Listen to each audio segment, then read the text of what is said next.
ازاي تعمل قناة يوتيوب بتحقق ارباح عن طريق الذكاء الاصطناعي بدون مجهود وبدون ظهور، وكل ده عن طريق موقع واحد بس. احفظ الفيديو وتابعني عشان صدقني فايتك كتير. دي قناة يوتيوب بتعمل افلام تاريخية عن الاهرامات والمعالم السياحية، وكل ده عن طريق الذكاء الاصطناعي وبدون ظهور زي ما قلت لك، وهديك موقع يعمل لك زيها بالظبط. ودي ارباح نفس القناه على موقع سوشيال بليد. زي ما انت شايف كده بتطلع مبالغ رائعه جدا شهريا وسنويا، وكل ده عن طريق الذكاء الاصطناعي وبدون ظهور.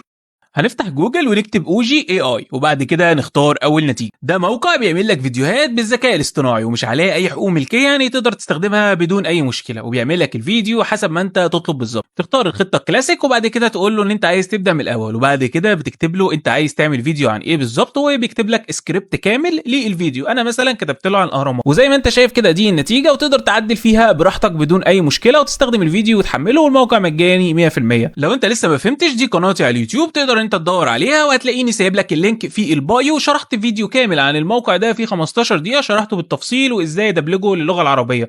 ولو عندك اي سؤال سيب لي في الكومنتات، وابعت لي على الانستجرام. ويلا سلام.